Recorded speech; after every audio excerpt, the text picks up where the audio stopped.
Imagine करो आपके पास एक टाइम मशीन है। आप उसमें बैठकर समय में पीछे जाते हो और आप अपनी एक्स से खुद को मिलने से रोकते हो जिसने आपकी जिंदगी बर्बाद की थी। क्या मतलब आपकी अब तक एक भी गर्लफ्रेंड नहीं बनी? कोई बात नहीं, आप अस्यूम कर सकते हो कि आपकी कोई थी जिसने आपको धोखा दिया। नाउ इमेजिन आप समय में पीछे जाते हो और खुद से उसको मिलने से रोकते हो।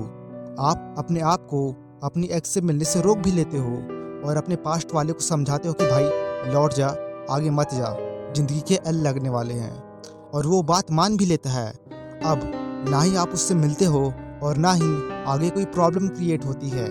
लेकिन अब सवाल ये आता है कि जब आप उससे मिले ही नहीं, ना ही वो आपकी कभी गर्लफ्रेंड बनी और ना ही आपका कभी ब्रेकअप हुआ, तो सवाल ये आता है कि जब ऐसा कुछ हुआ ही नहीं है तो आप समय में पीछे गए क्यों थे?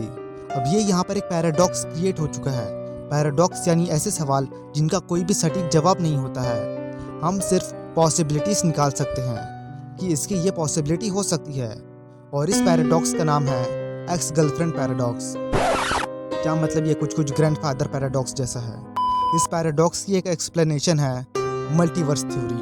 अब मुझे आपको बताने की ज़रूरत नहीं है कि मल्टीवर्स थ्योरी क्या है, लेकिन अगर आपको फिर भी नहीं पता ना कि मल्टीवर्स थ्योरी क्या है तो भाई जाओ आप लोग पोगो देखो।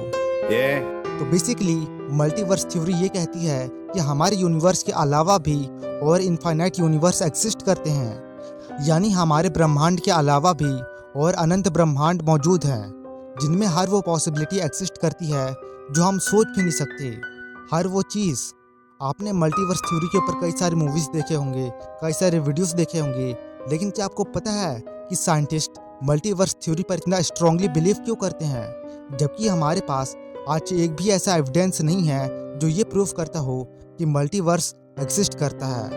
तो वो क्या है जिसकी वजह से ज़्यादातर साइंटिस्ट मल्टीवर्स थ्योरी पर बिलीव करते हैं?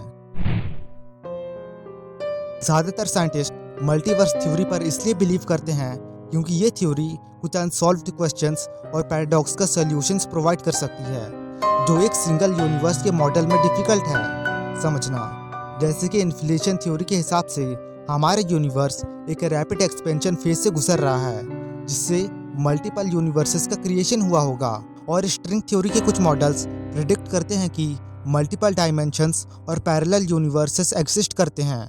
लेकिन सबसे प्रोमिनेंट मॉडल जो मल्टीवर्स का कॉन्सेप्ट प्रपोज करता है वो है एम थ्योरी।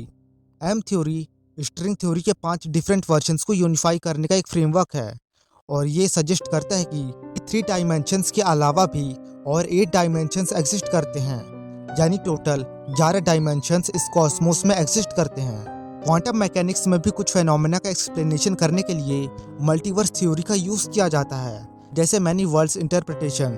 क्वांटम मैकेनिक्स के डिफरेंट आउटकम्स को एक्सप्लेन करने के लिए हर आउटकम के लिए एक अलग अलग यूनिवर्स प्रपोज करता है। इनके अलावा भी कई मैथमेटिकल मॉडल्स हैं, थ्योरीज हैं जो मल्टीवर्स होने की पॉसिबिलिटीज़ बताते हैं। अब मैं ज़्यादा डिटेल में नहीं जाऊंगा। इसे और अच्छे से समझने के लिए हम वही वाला एग्जांपल लेते हैं, एक्स पैराडॉक्स वाला। इस पैराडॉक्स का सिंपल सा आंसर ये निकलता है कि जब भी आप समय में पीछे जाकर कुछ चेंजेस करने की कोशिश करते हो तब उससे होने वाले चेंजेस से एक अलग यूनिवर्स यानी एक अलग टाइमलाइन क्रिएट हो जाता है। आप इसे ऐसे समझो जैसे आपने टाइम में पीछे जाकर कुछ चेंज किया हो तो वो चेंज आपके यूनिवर्स में नहीं हुआ हो बल्कि वो किसी और यूनिवर्स में हुआ हो। यानी जब आप समय में पीछे गए थे तब आप अपने यूनिवर्स के टाइमलाइन में नहीं थे। आई होप कि आप समझ पा रहे हो कि मैं क्या कहना चाह रहा हूँ। ऐसे ही कई सारे प्रॉब्लम्स के जवाब हमको मल्टीवर्स थ्योरी से मिलते हैं। यहाँ तक कि सनातन धर्म में भी कई बार मल्टीवर्स का जिक्र किया गया है। एंड इनके अलावा भी कई ऐसे रीजंस हैं जिनकी वजह से most of the scientist and experts multiverse पर बिलीव करते हैं। But at the end we have no such evidence to prove the existence of multiverse, and इसी वजह से rest of the people multiverse theory पर बिलीव नहीं करते हैं। आपको क्या लगता है इस बारे में, क्या सच में मल्टीवर्स एग्जिस्ट करता है या नहीं? नीचे कमेंट करके ज़रूर से बताएं। और भी ऐसी वीडियोस के लिए वीडियो को लाइक और चैनल को सब्सक्राइब कर लेना। मैं मिलता हूँ आपसे अगली वीडियो में, तब तक के लिए जय हिंद।